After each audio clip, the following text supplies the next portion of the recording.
بسم اللہ الرحمن الرحیم۔ مطالبہ الفرقان، سورۃ الزخرف، مکی، نمبر 43، آیت نمبر 1۔ قرآن مجید کی تفسیر خود قرآن مجید سے از علامہ غلام احمد پرویز صاحب، اخذ و تلخیص محمد اکبر دکشت بھاردواج، نظر ثانی ڈاکٹر انعام الحق۔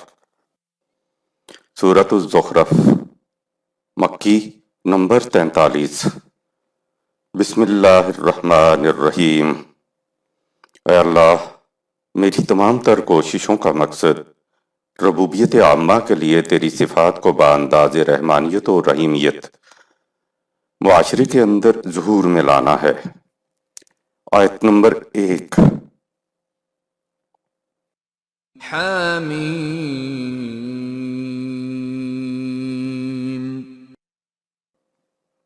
یہ حامیم ہے، یا خدائے حمید و مجید کا ارشاد ہے کہ آیت نمبر 2۔ والکتاب المبین، اس کتاب المبین کے قوانین و حقائق شاہد ہیں کہ الکتاب، سورۃ 43 آیت نمبر 2۔ قرآن کریم کتاب ہی نہیں بلکہ یہ الکتاب ہے، یعنی یہ دی بک ہے۔ یہ کتاب دوسری کتابوں سے منفرد ہے، اور ساتھ ہی اس کی یہ خصوصیت بتا دی گئی کہ یہ مبین ہے، یعنی واضح ہے اور دین سے متعلق ہر شے کو واضح کر دینے والی ہے۔ آیت نمبر 3۔ انا جعلناه قرآنا عربیا لعلکم تعقلون، ہم نے واضح اور غیر مبہم قرآن بنایا تاکہ تم عقل و فکر سے کام لے کر اسے سمجھ سکو۔ قرآن دینے کا مقصد یہ بتایا تاکہ تم عقل و فکر سے کام لینا سیکھو۔ قرآن عربین، سورۃ 43 آیت نمبر 3۔ واضح قرآن، خدا نے قرآن کو اس لیے نازل کیا کہ اس نے اشیاء کائنات اور نوع انسان کی نشو و نما کی جو ذمہ داری لے رکھی ہے وہ پوری ہو جائے۔ سورہ 6 آیت نمبر 12، سورہ 6 آیت نمبر 54۔ یہ نشو و نما وحی کی رہنمائی کے بغیر ممکن نہیں ہے۔ سورہ 10 آیت نمبر 57-58۔ قرآن کے معنی ہے انقلاب عظیم کے لیے اعلامیہ، پروکلیمیشن، اور عربی کے معنی واضح کے ہیں۔ اس کے بعد ہے لعلکم تعقلون، سورہ 43 آیت نمبر 3۔ ایک معنی تو یہ ہے تاکہ تم غور و فکر کرو، اور دوسرے معنی ہیں کہ اس کو مبین اس لیے بنایا تاکہ تمہاری عقل و فکر کو جلا حاصل ہو۔ یہ ٹھیک ہے کہ اس کو عقل و فکر اور بصیرت سے سمجھا جائے گا، لیکن قرآن بتا یہ رہا ہے کہ اس کا مقصد یہ بھی ہے کہ خود تمہاری عقل کو جلا حاصل ہو، پختگی حاصل ہو، وسعت حاصل ہو، آگے بڑھے، یا یوں کہیے کہ تم عقل سے کام لینا سیکھو۔ یہ کام قرآن قیامت تک کرتا رہے گا۔ جب سے دین اسلام مذہب میں تبدیل کر دیا گیا ہے، مذہب عقل کے پیچھے لٹ لیے پھرتا ہے۔ آیت نمبر 4۔ وَإِنَّهُ فِي أُمِّ الْكِتَابِ لَدَيْنَا لَعَلِيٌّ حَكِيمٌ، اس کا سرچشمہ ہمارا بلند مرتبہ اور مبنی بر حکمت علم ہے، جس پر ہر قانون کی اصل و بنیاد ہے۔ قرآن کا سرچشمہ علم ہر کسی کی دسترس سے ماورا ہے، لیکن اس کو غور و فکر سے سمجھا جا سکتا ہے۔ سورہ 43 آیت نمبر 4 کے معنی ہیں اصل سرچشمہ، منبع، یعنی قوانین فطرت ہوں یا اخلاقی قوانین، بذریعہ وہی انسانوں سے متعلق ہوں، ان کی اصل، ان کا سرچشمہ، ان کا سورس علمی خداوندی ہے۔ لدینا، سورہ 43 آیت نمبر 4 کہہ کر انسانی فکر کو قرآن سے منقطع، کٹ آف کر دیا۔ خود رسول اللہ صلی اللہ علیہ وسلم کی فکر کو بھی اس میں کوئی دخل نہیں۔ وحی کا سلسلہ ختم ہو گیا، خدا کی طرف سے براہ راست جو علم ملنا تھا وہ نبی اکرم صلی اللہ علیہ وسلم پر حرف آخر ہو گیا، پھر ختم نبوت ہو گئی، معاملہ ختم ہو گیا۔ اہل تصوف کا دعویٰ کہ ہمیں بھی خدا سے براہ راست علم حاصل ہوتا ہے وہ غلط ہے۔ لا علی حکیم سورۃ 43 آیت نمبر 4 کہہ کر بتا دیا کہ علم خداوندی اتنی بلندیوں کے اوپر ہے کہ وہاں کسی کو دسترس نہیں۔ یہ جو بلندی پر غلبہ اور ماورائیت ہے تو اس کا مطلب یہ نہیں کہ اس سے ہمارا کوئی تعلق ہی نہیں۔ حکیم سورۃ 43 آیت نمبر 4 کہہ کر بتا دیا کہ یہ حکمت پر مبنی ہے، لہٰذا اس پر غور و فکر کر کے اس کو سمجھو۔ آیت نمبر 5 أَفَنَضْرِبُ عَنْكُمُ الذِّكْرَ صَفْحًا أَن كُنتُمْ قَوْمًا مُسْرِفِينَ۔ تم حدود فراموش اور سرکش واقع ہوئے ہو تو کیا ہم قرآن کے قوانین کو روک لیں گے یا تمہاری خاطر تاریخی یاداشتوں کو تبدیل کر دیں گے؟ بالکل نہیں، جو کچھ امم سابقہ کے ساتھ ہوا وہی تمہارے ساتھ بھی ہوگا۔ اے مخالفین، اگر تم اس کے خلاف سرکشی برتو گے تو کیا تم سمجھتے ہو کہ پھر ہم تمہیں ویسے ہی چھوڑ دیں گے اور ہم یہ کہیں گے کہ چلو دفع کرو، یا تمہاری خاطر تاریخ کے فلسفے کو تبدیل کر دیں گے کہ جو کچھ سابقہ اقوام کے ساتھ ہوا ہے تمہارے ساتھ نہیں ہوگا؟ ایسا نہیں ہوگا، کیونکہ یہ خدائے حکیم کی طرف سے ہے، تم ہی اس کے مخاطب نہیں ہو۔ یہ نوع انسانی کے لیے ہے، قیامت تک کے لیے ہے۔ تم اس کی طرف نہیں آؤ گے تو یہ تمہارا ہی نقصان ہے۔ آیت نمبر 6 وَكَمْ أَرْسَلْنَا مِن نَّبِيٍّ فِي الْأَوَّلِينَ۔ تاریخی یاداشتیں یہ ہیں کہ ہم نے امم سابقہ میں کتنے ہی رسول بھیجے۔ آیت نمبر 7 وَمَا يَأْتِيهِم مِّن نَّبِيٍّ إِلَّا كَانُوا بِهِ يَسْتَهْزِئُونَ۔ اور جو نبی بھی ان کے پاس آتا وہ اس کا مذاق ہی اڑاتے۔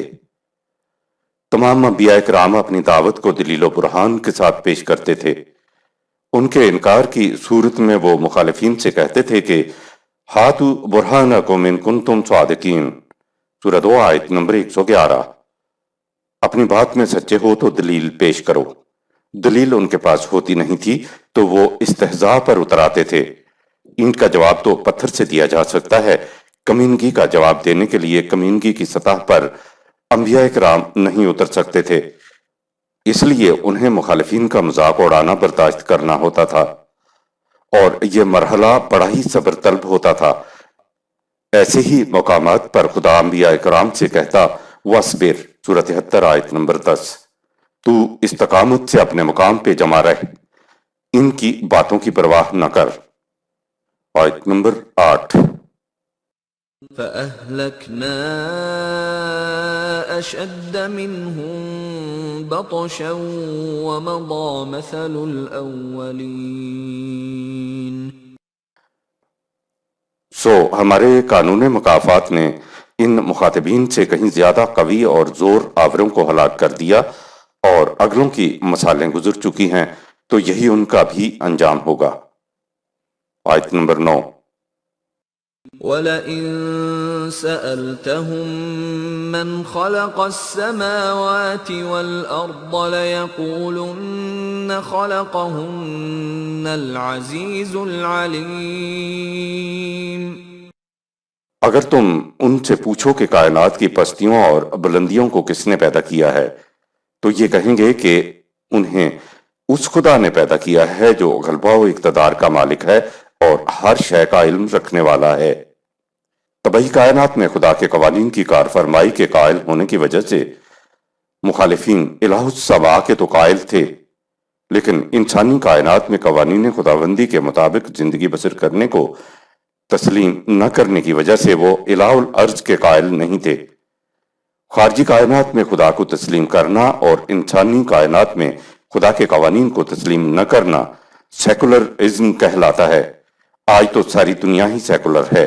مزید وضاحت کے لیے دیکھیے سورہ 29 آیت نمبر 61 سورہ 21 آیت نمبر 20 تا 22، سورہ 23 آیات 84 تا 88، سورہ 31 آیت 25، سورہ 39 آیت نمبر 38، سورہ 43 آیت نمبر 9۔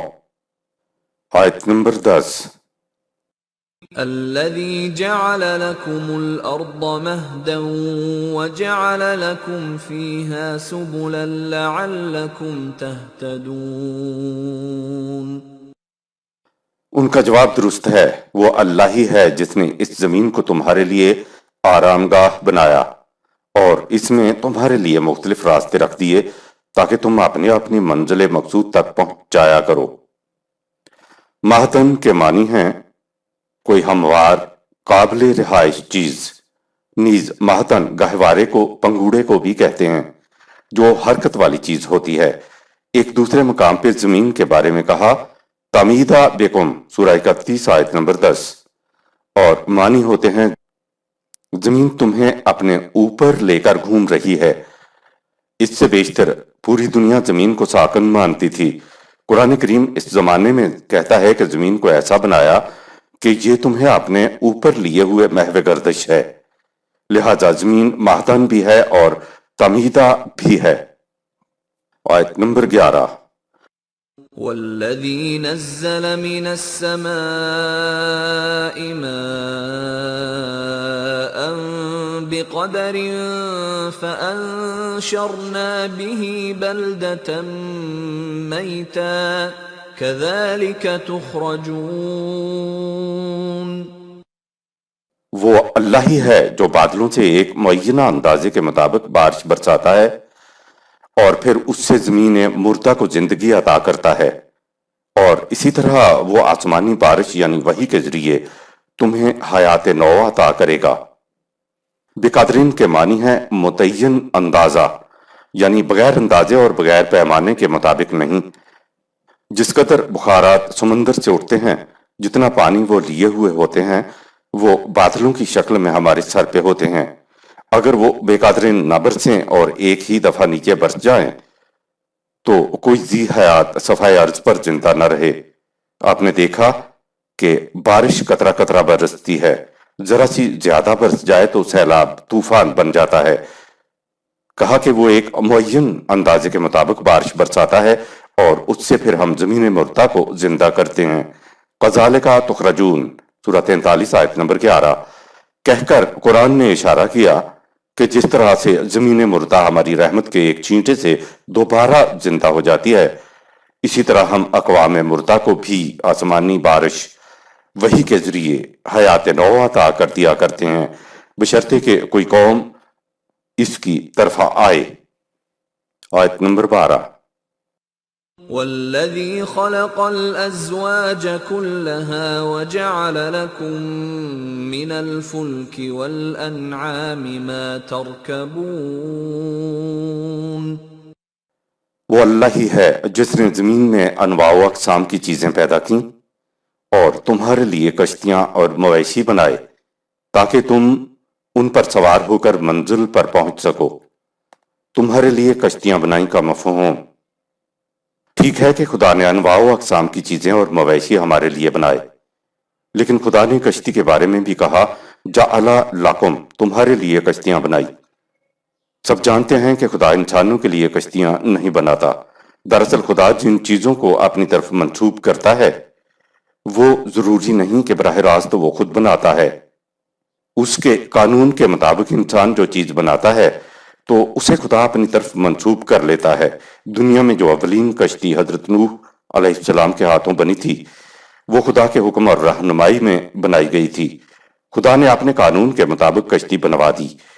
اب جب بھی اس قانون کے مطابق کشتی یا بحری جہاز بنائے جائیں گے تو سمجھا جائے گا کہ یہ خدا نے بنا کر دی ہے، کیونکہ اس کے بتائے ہوئے قانون کے مطابق بنی ہیں۔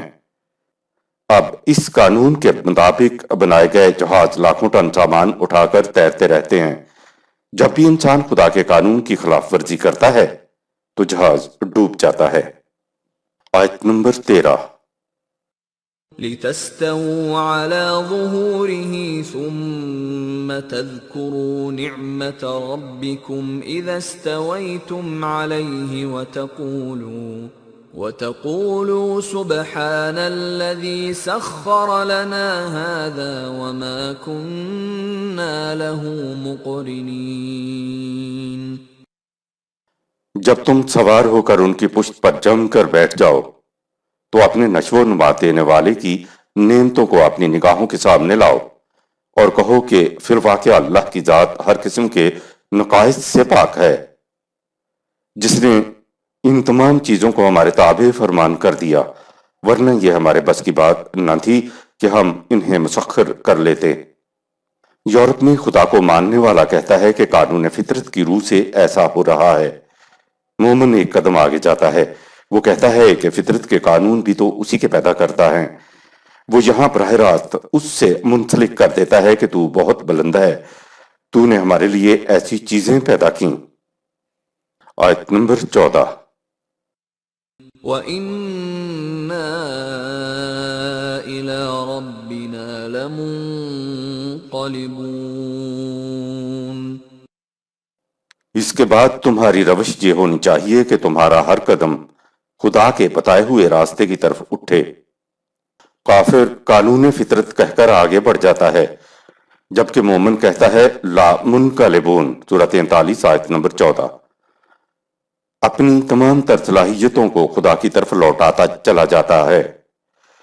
یہ ہے ایک مومن اور کافر میں فرق۔ مومن کا ہر قدم خدا کے بتائے ہوئے راستے کی طرف اٹھتا ہے۔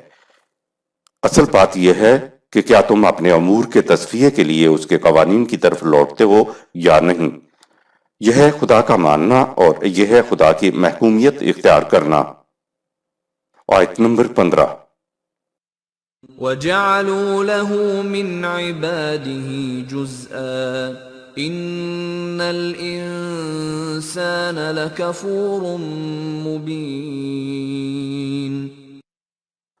ان لوگوں کا یہ عقیدہ ہے کہ خدا کے جزو کے طور پر اس کی اولاد بھی ہے۔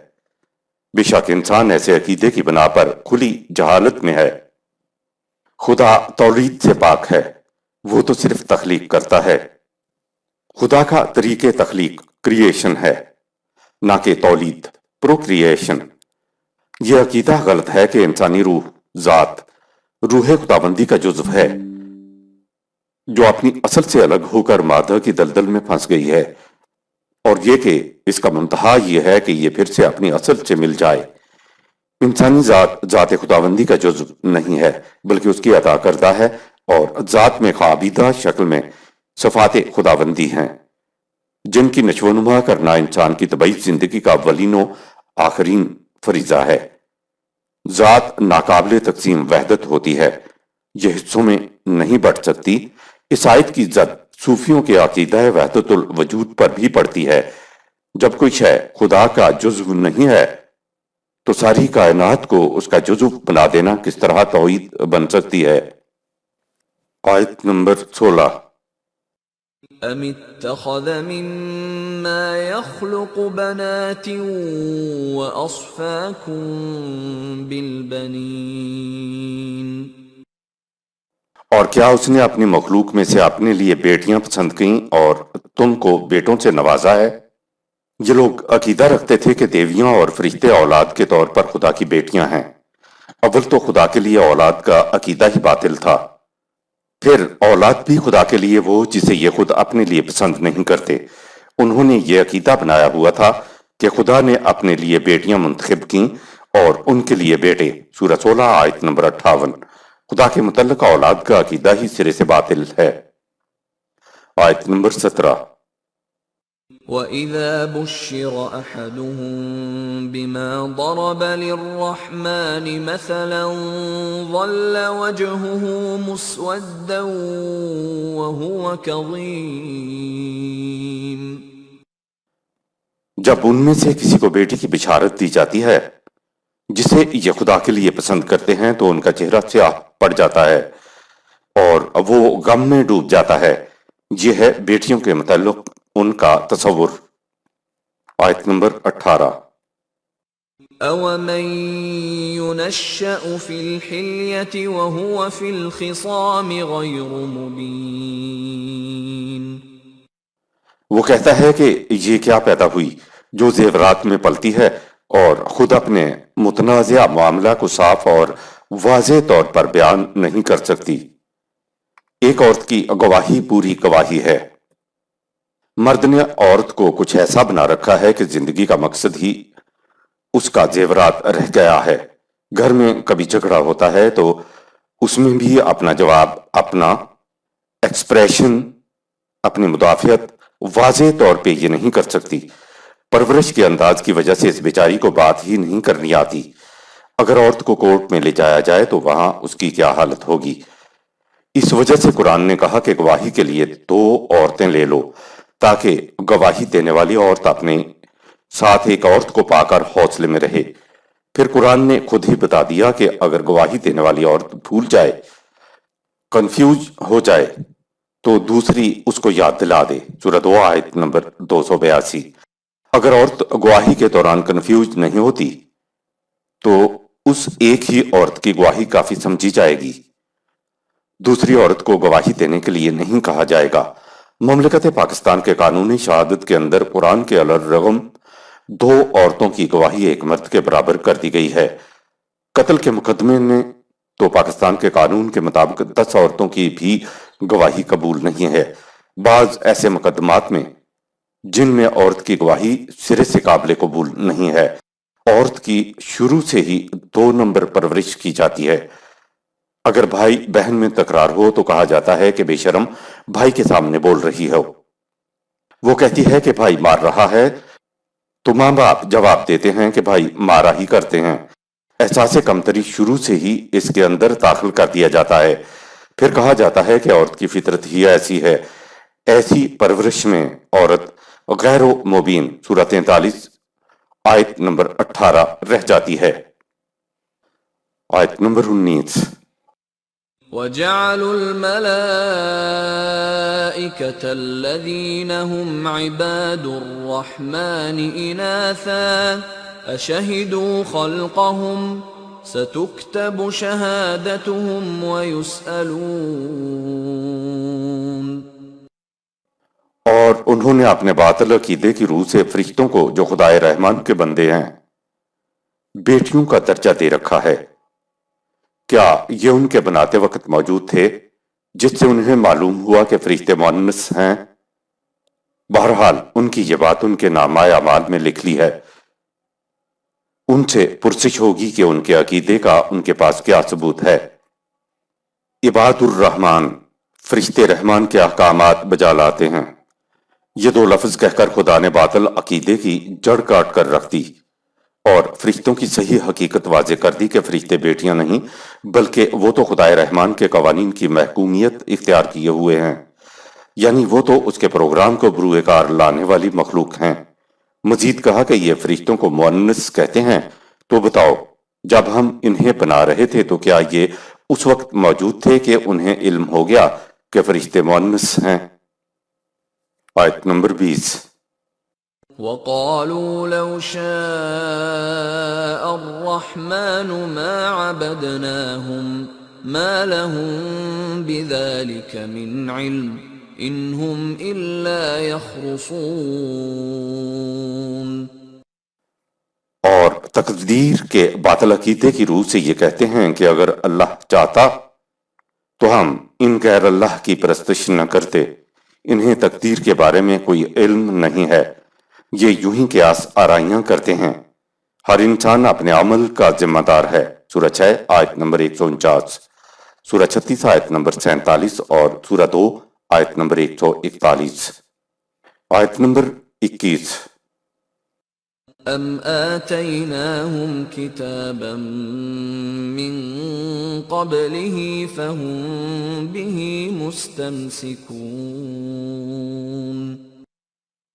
کیا ہم نے ان کو اس سے پہلے کوئی کتاب دی ہے جس کی یہ سند پکڑتے ہیں کہ تقدیر کا عقیدہ صحیح ہے؟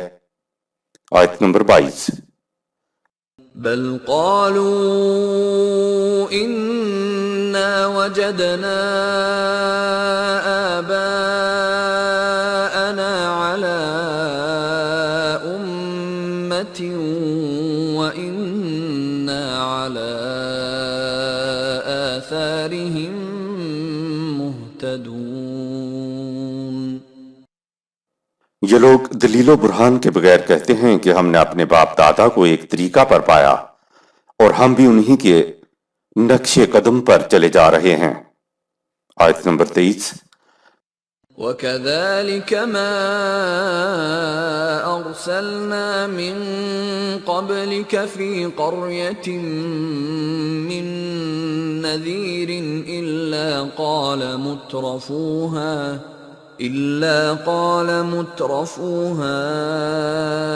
إِنَّا وَجَدْنَا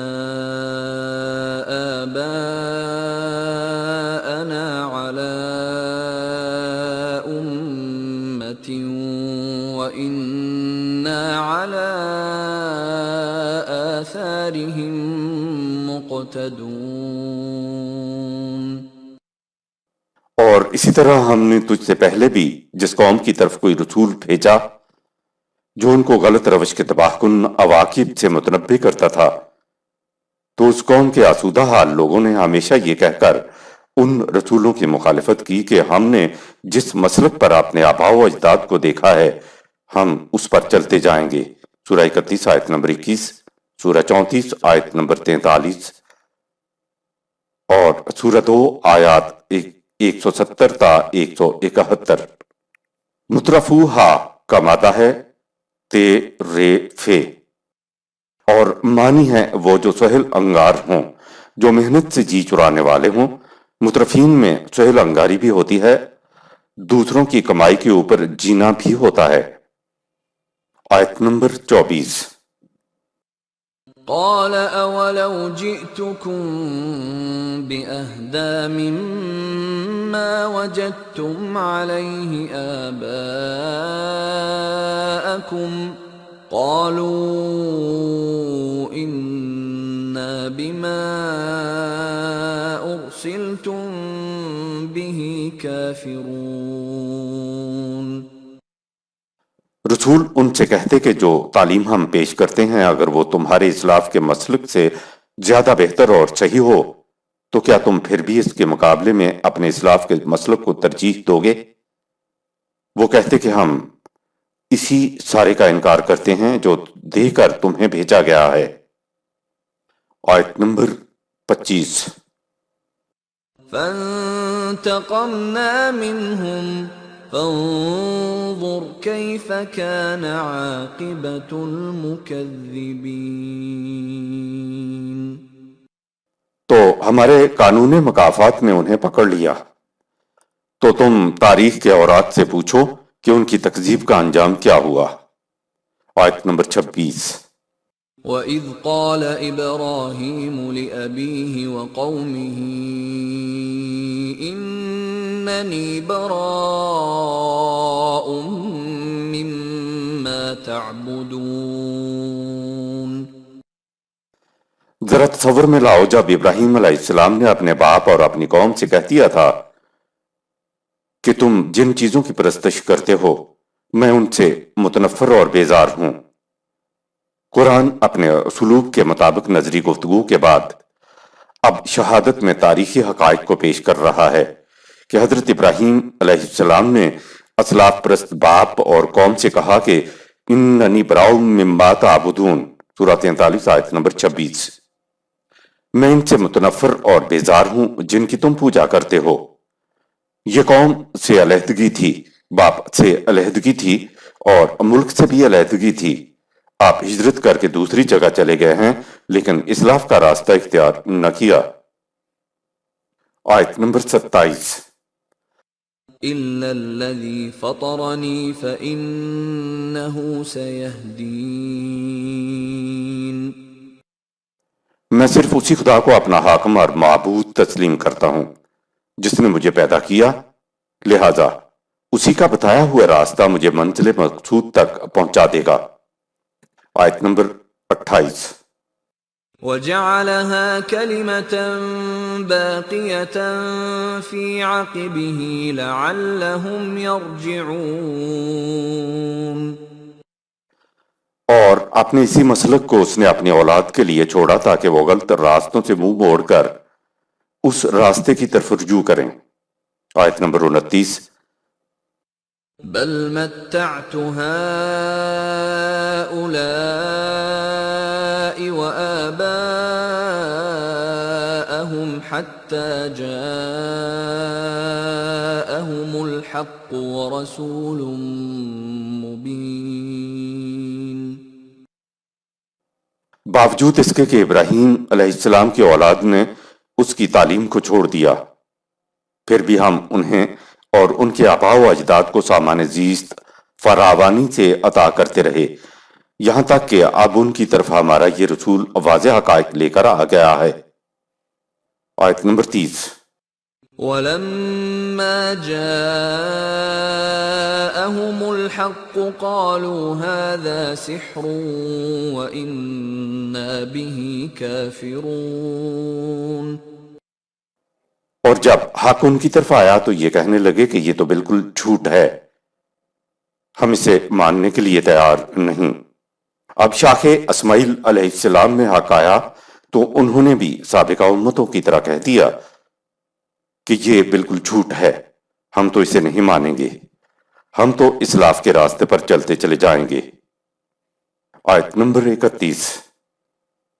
وَقَالُوا لَوْلَا نُزِّلَ هَذَا الْقُرْآنُ عَلَى رَجُلٍ مِّنَ الْقَرْيَتَيْنِ عَظِيمٍ۔ انہوں نے اعتراض اٹھایا کہ یہ قرآن ہماری دو بستیوں مکہ یا طائف کے کسی بڑے آدمی کی طرف کیوں نہ نازل کیا گیا۔ عظمت کا معیار ان کے ہاں دولت تھی، اور یہ کوئی آج کی بات نہیں، نہ اس زمانے کی بات تھی۔ یہ اعتراض تو مترفین کی طرف سے حضرت نوح علیہ السلام کے زمانے سے چلا آ رہا ہے۔ مترفین کہتے تھے کہ رسول کی بات مان کر ہم اپنے سے نیچ لوگوں کو کس طرح سے اپنے برابر تسلیم کر لیں۔ آج بھی اپنے ہاتھ سے روٹی کما کر کھانے والے کو کمین کہا جاتا ہے، جو کچھ کام کاج نہیں کرتے اور دوسروں کی کمائی پر زندگی بسر کرتے ہیں ان کو معزز سمجھا جاتا ہے۔ آیت نمبر 32۔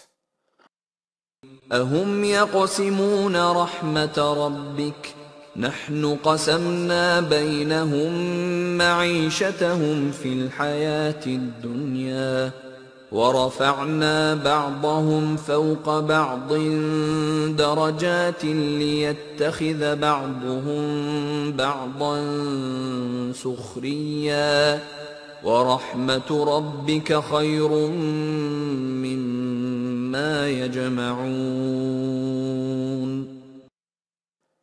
کیا یہ چاہتے ہیں کہ تیرے رب کی رحمت نبوت کو ان کے معیار کے مطابق بانٹا جائے؟ نبوت تو ایک طرف رہی، دنیاوی زندگی کی معیشت بھی ان کے معیاروں کے مطابق نہیں بلکہ خدا کے قانون کے مطابق تقسیم ہوتی ہے، اور استعداد و صلاحیت کے لحاظ سے ہم نے لوگوں کو ایک دوسرے پر بلند کیا تاکہ معاشرہ میں مختلف کاموں کے لیے ایک دوسرے کی صلاحیتیں کام آ سکیں۔ اور تیرے رب کی رحمت، وحی کا علم اور اس کی روح سے رزق کی تقسیم اس مال و متاع سے بہتر ہے جو یہ سب کچھ اپنے لیے سمیٹ کر جمع کر رہے ہیں۔ دنیاوی معیشت تقسیم کرنے کا خدا کا قانون یہ ہے کہ جو طبعی قوانین سے ہم آہنگ ہو کر محنت کرے گا اس کو رزق فراوانی سے ملے گا، اور جو قانون زراعت سے اپنے عمل کو ہم آہنگ نہیں کرے گا اس کو نفع لا رزق ملے گا۔ آیت نمبر 33۔ وَلَوْلَا أَن يَكُونَ النَّاسُ أُمَّةً وَاحِدَةً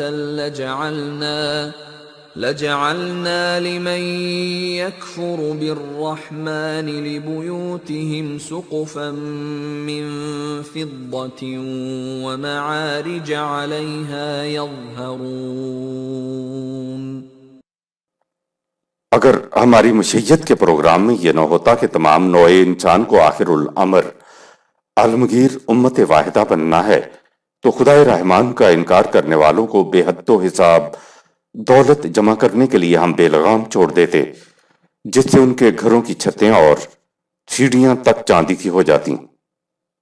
ایک عالمگیر برادری بنانا مقصود نہ ہوتا تو نظام سرمایہ داری کے خلاف سلسلہ رشد و ہدایت بھی شروع نہ کیا جاتا۔ خدا کی مشیت کے پروگرام کا مقصد یہ ہے کہ تمام نوع انسان ایک عالمگیر برادری بن جائیں۔ نظام سرمایہ داری میں دولت کی بنیادوں پر طبقات کی تقسیم ہوتی ہے۔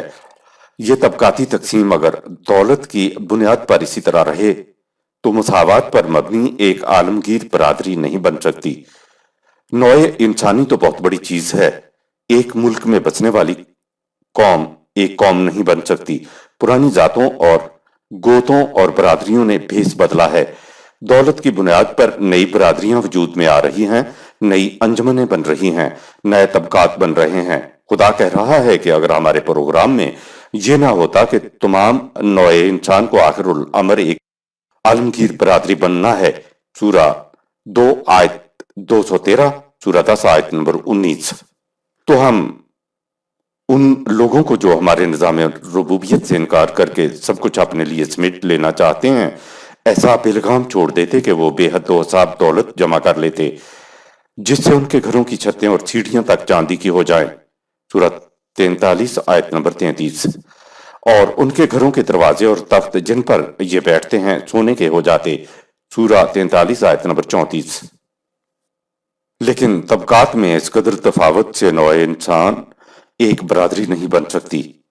اس لیے ہم اس قسم کی تعلیم بھیجتے رہتے اور ایسی جماعتیں پیدا کرتے رہتے ہیں جو دولت کی اس غلط تقسیم کے خلاف آواز بلند کرتی ہیں اور اس حقیقت کو عام کرتی ہیں کہ وَإِن كُلُّ ذَلِكَ لَمَّا مَتَاعُ الْحَيَاةِ الدُّنْيَا وَالْآخِرَةُ عِندَ رَبِّكَ لِلْمُتَّقِينَ۔ سورۃ 43 آیت نمبر 35۔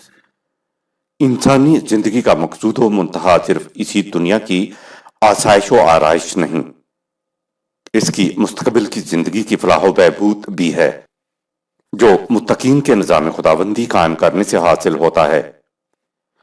یہ مقصد اسی صورت میں حاصل ہو سکتا ہے کہ انسانی معاشرہ قوانین خداوندی کے مطابق نظام ربوبیت قائم کرے۔ یہ ہے وہ طریق جس سے اکتساب رزق کی استعداد میں تفاوت کے باوجود نوع انسان ایک عالمگیر برادری کی شکل اختیار کر سکتی ہے۔ ایک گھر کی مثال لیجئے، گھر کے اندر بڑے چھوٹے بچے، درمیان میں مستورات، والدین مختلف کام کر رہے ہوتے ہیں، اس کے باوجود ایک مساوات ہوتی ہے۔ گھر کے اندر ایک برادری ہوتی ہے۔ کمانے والا یہ نہیں کہتا کہ میری کمائی صرف میرے لیے ہے، گھر کے دوسرے افراد کو میری کمائی میں سے کھانے کا کوئی حق نہیں، بلکہ دودھ پیتے بچے کے دودھ کا پہلے انتظام کیا جاتا ہے۔ قرآن حکیم نوع انسانی میں یہ شکل پیدا کرنا چاہتا ہے۔ قرآن حکیم کہتا ہے کہ اگر ہماری مشیت میں یہ نہ ہوتا کہ ہم نے نوع انسان کو ایک عالمگیر برادری بنانا ہے جس میں دولت کی بنیادوں پر کسی قسم کی تفریق، اختلاف اور طبقاتی تمیز نہ ہو، تو یہ جو سرمایہ داری کے نظام کے حامل ہیں، ہم ان کی یہ کیفیت کر دیتے کہ ان کے گھروں کی چھتیں اور سیڑھیاں چاندی کی ہوتیں، ان کے صوفے اور ان کے دروازے سونے کے ہوتے، ان کے اندر نہایت چمک دمک ہوتی۔ ہم ان کو ایسی کھلی چھٹی دیتے کہ وہ یہ سارا کچھ کرتے چلے جائیں۔ کہا کہ یہ اس لیے ہے ہم ایسا انتظام کرتے ہیں کہ ان کو کھلی چھٹی نہ ملے، اور ہم یہ نظام دیتے ہیں جس میں یہ چیز نہ ہو، اس لیے کہ ان کی اس روش سے انسانیت ایک عالمگیر برادری نہیں بن سکتی، اور ہماری مشیت یہ ہے کہ آخر الامر ایسا ہو کہ نوع انسانی ایک برادری بن جائے۔ دنیاوی سامان زیست کو قرآن نے متاع الحیات سورہ 43 آیت نمبر 35 کہا ہے، اور متاع کہتے ہیں اس کم سے کم سامان کو جو سفر میں کام آئے۔ بتایا ہے کہ انسان کو صرف متاع تک ہی رہنا چاہیے، باقی دوسروں کے لیے کھلا رکھنا چاہیے۔ آیت نمبر 34۔ وَلِبُيُوتِهِمْ أَبْوَابًا وَسُرُرًا عَلَيْهَا يَتَّكِئُونَ۔ اور ان کے گھروں کے دروازے اور تخت جن پر یہ بیٹھتے ہیں سونے کے ہو جاتے۔ آیت نمبر 35۔ وَزُخْرُفًا وَإِن كُلُّ ذَلِكَ لَمَّا مَتَاعُ الْحَيَاةِ الدُّنْيَا وَالْآخِرَةُ عِندَ رَبِّكَ لِلْمُتَّقِينَ۔ اور ان چیزوں کو سونے کی بھی کر دیتے، لیکن یہ چیزیں تو دنیا کی زندگی کے متاع ہیں، اور آخرت کی متاع متقیوں کے لیے تیرے رب کے پاس ہے۔ آیت نمبر 36۔ ومن يعش عن ذكر الرحمن نقيض له شيطانا فهو له قرين۔ اور جو خدائے رحمان کے ذکر قرآن سے منہ موڑ لیتا ہے تو اسی جیسے سرکش لوگ جھٹ سے اس کے ساتھ آ ملتے ہیں اور اس پر بری طرح مسلط ہو جاتے ہیں۔ یا اشو، اس کا مادہ عین شین واو ہے اور عین شین یہ بھی ہے۔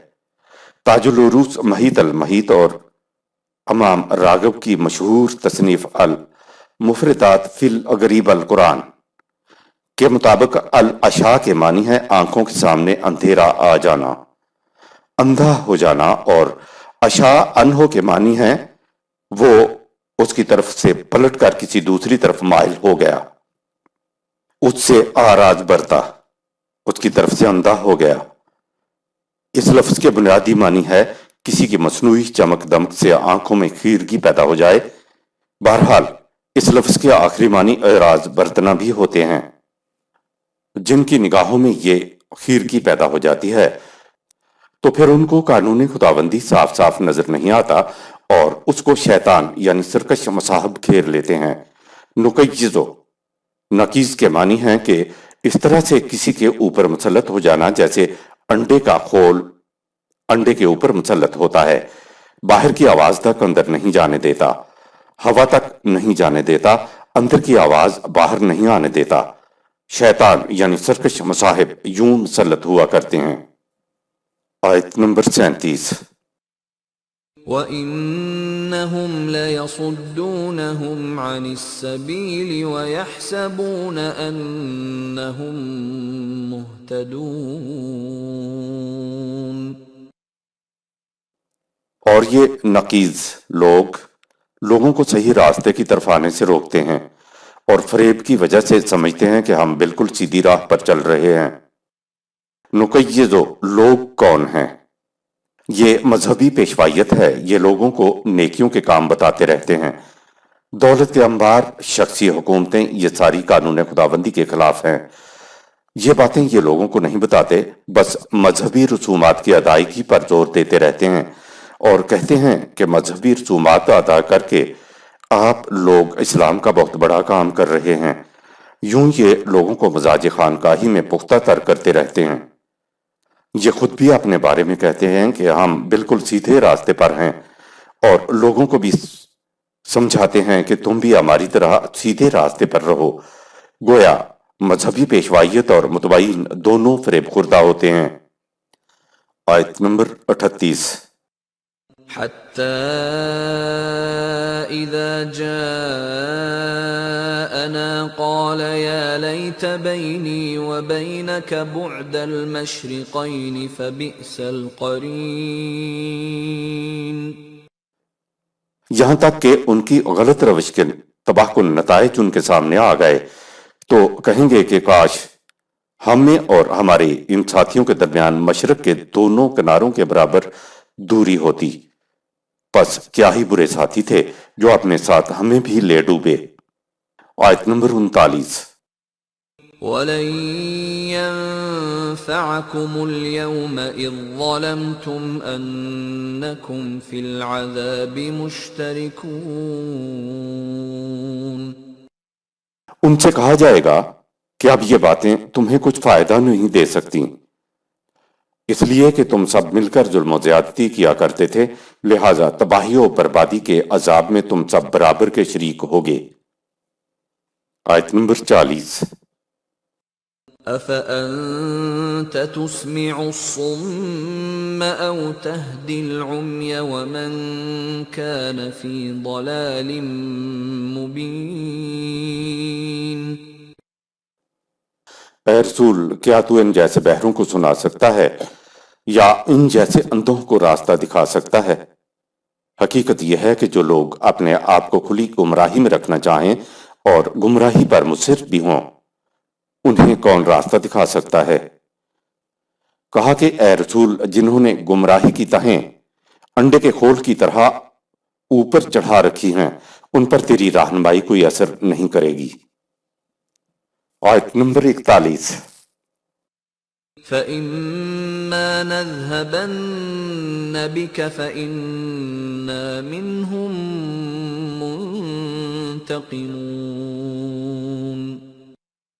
اے رسول، اگر تو دنیا سے چلا بھی جائے تو بھی یہ تباہی ان کے سامنے آ کر رہے گی۔ مخالفین چاہتے تھے کہ رسول اللہ صلی اللہ علیہ وسلم دنیا سے جلدی رخصت ہو جائیں تو یہ امن میں رہیں گے، کوئی روکنے ٹوکنے والا نہیں ہوگا، لیکن یہ ان کی بھول ہے، کیونکہ ان کی تباہی جس سے ان کو متنبع کیا جا رہا ہے ان کے اعمال کا فطری نتیجہ ہوگا۔ اس کا تیری موت و حیات سے کیا تعلق؟ تباہیاں تو انسانوں کے اعمال کا فطری نتیجہ ہوتا ہے۔ آیت نمبر 42۔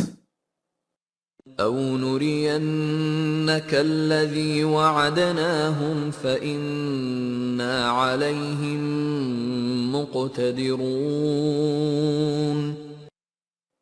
یا دکھا دیں تجھے وہ تباہی جس کا ان سے وعدہ کیا ہے، جو ہماری پوری طرح قدرت رکھنے والے قانون مکافات کی روح سے سامنے آئے گی۔ سورۃ اس آیت نمبر 46، سورہ 13 آیت نمبر 40، سورہ 23 آیت نمبر 95، سورہ 40 آیت نمبر 78۔ قانون مکافات عمل کے تحت بدعملی کا نتیجہ تو انسانی عمل کے اندر ہی پوشیدہ ہوتا ہے، جس کی وجہ سے تباہیاں آتی ہیں۔ کہا کہ اے رسول، اگر تمہاری زندگی میں ان پر تباہی آ جائے یا تمہارے مرنے کے بعد تو اس سے کچھ فرق نہیں پڑتا، وہ تباہی ان کے اعمال ہی کا نتیجہ ہوگی۔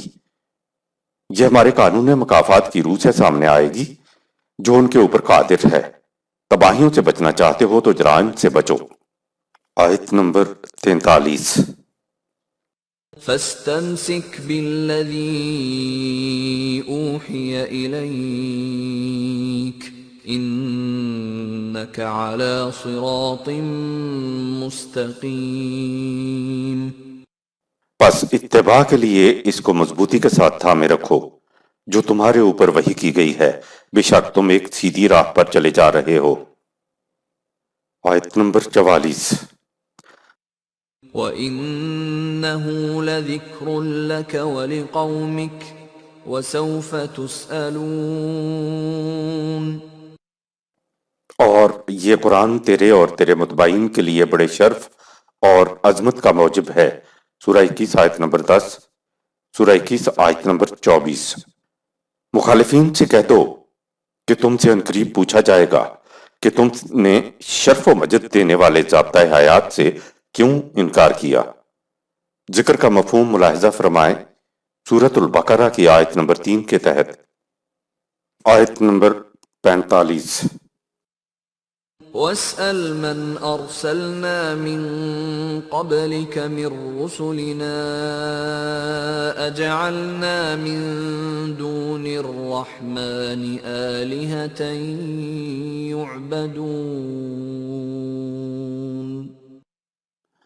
اور پوچھو ان سے جنہوں نے خدائے رحمان کے علاوہ اور ہستیوں کو اپنا الہ بنا رکھا ہے، تو یہ چیز کسی رسول کی تعلیم میں نہیں تھی۔ اہل کتاب کا یہ دعویٰ غلط ہے کہ ان کے رسولوں نے انہیں اس قسم کی تعلیم دی تھی۔ کیا یہ ممکن ہے کہ خدا کا کوئی رسول شرک کی تعلیم دیتا؟ آیت نمبر 46۔ وَلَقَدْ أَرْسَلْنَا مُوسَى بِآيَاتِنَا إِلَى فِرْعَوْنَ وَمَلَئِهِ فَقَالَ إِنِّي رَسُولُ رَبِّ الْعَالَمِينَ۔ مثلا ہم نے موسیٰ علیہ السلام کو اپنے قوانین دے کر فرعون اور اس کے سرداروں کی طرف بھیجا۔ اس نے کہا کہ مجھے خدائے رب العالمین نے تمہاری طرف بھیجا ہے۔ آیت نمبر 47۔ فَلَمَّا جَاءَهُم بِآيَاتِنَا إِذَا هُم مِّنْهَا يَضْحَكُونَ۔ جب اس نے ان کے سامنے قوانین خداوندی کو پیش کیا تو وہ ان کا مذاق اڑانے لگے۔ آیت نمبر 48۔ وَمَا نُرِيهِم مِّنْ آيَةٍ إِلَّا هِيَ أَكْبَرُ مِنْ أُخْتِهَا وَأَخَذْنَاهُمْ بِالْعَذَابِ لَعَلَّهُمْ يَرْجِعُونَ۔ اور ہم انہیں مختلف قسموں کے عذاب میں بھی مبتلا کرتے رہے تاکہ وہ اپنی سرکشی سے باز آ جائیں۔ سورہ 7 آیت نمبر 133۔ یہ عذاب ان پر پے در پے مختلف شکلوں میں اس طرح آتا رہا کہ بعد میں آنے والا عذاب پہلے سے بھی زیادہ سخت ہوتا تھا۔ قانون میں مہلت کا وقفہ رکھ دینے کی وجہ سے پہلی بار ایسا نہیں ہوتا کہ خدا اس قوم کو بالکل تباہ کر دے، بلکہ تھوڑے تھوڑے جھٹکے دیتا ہے تاکہ سنبھل جائیں۔ اگر نہ سنبھلے تو اگلا جھٹکا اس سے زیادہ سخت ہوتا ہے، آخری جھٹکے میں پوری طرح تباہی آ جاتی ہے۔ آیت نمبر 49۔ وَقَالُوا يَا أَيُّهَا السَّاحِرُ ادْعُ لَنَا رَبَّكَ بِمَا عَهِدَ عِندَكَ إِنَّنَا لَمُهْتَدُونَ۔ جب ان پر عذاب آتا تو وہ کہتے کہ اے موسیٰ علیہ السلام، ہم تجھے بہت بڑا مذہبی پیشوا سمجھتے ہیں، تیرے رب نے تجھ سے وعدہ کیا ہوا ہے کہ اگر ہم صحیح راستہ اختیار کر لیں تو ہم سے عذاب ٹل جائے گا، تو تو اپنے رب سے دعا کر کہ یہ عذاب ہم سے ٹل جائے، اگر یہ ٹل جائے تو ہم ضرور سیدھی راہ اختیار کر لیں گے۔ آیت نمبر 50۔ فَلَمَّا كَشَفْنَا عَنْهُمُ الْعَذَابَ إِذَا هُمْ يَنكُثُونَ۔ جب ان سے عذاب ٹل جاتا تو وہ پھر عہد شکنی کرنے لگ جاتے، جب مصیبت ٹل جاتی پھر ویسے کے ویسے بن جاتے، اس لیے کہ وہ دل سے مانی ہوئی بات نہیں ہوتی تھی، غلط کار تھے، وہ تو ایک مصیبت آئی ہوئی تھی اس کو ٹالنے کے لیے کہتے تھے۔ یہ نظر آتا ہے کہ قوم بنی اسرائیل اگرچہ ان کی محکوم تھی لیکن بہرحال یہ اپنا کچھ وزن ویٹ رکھتی تھی۔ فرعون کے سامنے حضرت موسیٰ علیہ السلام بھی اپنا ایک مقام رکھتے تھے۔ فرعون نے جھٹ سے ان پر ہاتھ نہیں ڈالا، حالانکہ اس کے درباری اس سے کہتے بھی رہے۔ آیت نمبر 51۔ وَنَادَى فِرْعَوْنُ فِي قَوْمِهِ قَالَ يَا قَوْمِ أَلَيْسَ لِي مُلْكُ مِصْرَ وَهَٰذِهِ الْأَنْهَارُ تَجْرِي مِن تَحْتِي أَفَلَا تُبْصِرُونَ۔ وہ فرعون خوف کی وجہ سے اس قسم کے اعلانات کرتا رہتا تھا کہ اے میری قوم، کیا میں مملکت مصر کا مالک نہیں ہوں؟ کیا یہ نہریں جو میرے انتظام کے تحت جاری ہیں اور جن پر تمہاری معیشت کا دار و مدار ہے میری نہیں ہے؟ کیا تم ان باتوں پر غور نہیں کرتے؟ فرعون اس انقلابی تحریک کے بڑھتے ہوئے اثرات سے خائف ہوا تو اس نے خوف کے مارے قوم میں دھمکی آمیز پروپیگنڈا مہم شروع کر دی کہ میں ہی اس ملک کا واحد مالک ہوں اور تمہاری روٹی کا دار و مدار بھی میرے انتظام پر ہے۔ آیت نمبر 52۔ أَمْ أَنَا خَيْرٌ مِّنْ هَٰذَا الَّذِي هُوَ مَهِينٌ وَلَا يَكَادُ يُبِينُ۔ اے میری قوم، کیا تم اتنا بھی نہیں سمجھتے کہ میں اس حقیر شخص کے مقابلے میں کس قدر بہتر اور برتر ہوں؟ اور پھر یہ ایسا دہقانی اور گنوار ہے کہ اسے کھل کر بات کرنے کا سلیقہ بھی نہیں آتا۔ آیت نمبر 53۔ فَلَوْلَا أُلْقِيَ عَلَيْهِ أَسْوِرَةٌ مِّن ذَهَبٍ أَوْ جَاءَ مَعَهُ الْمَلَائِكَةُ مُقْتَرِنِينَ۔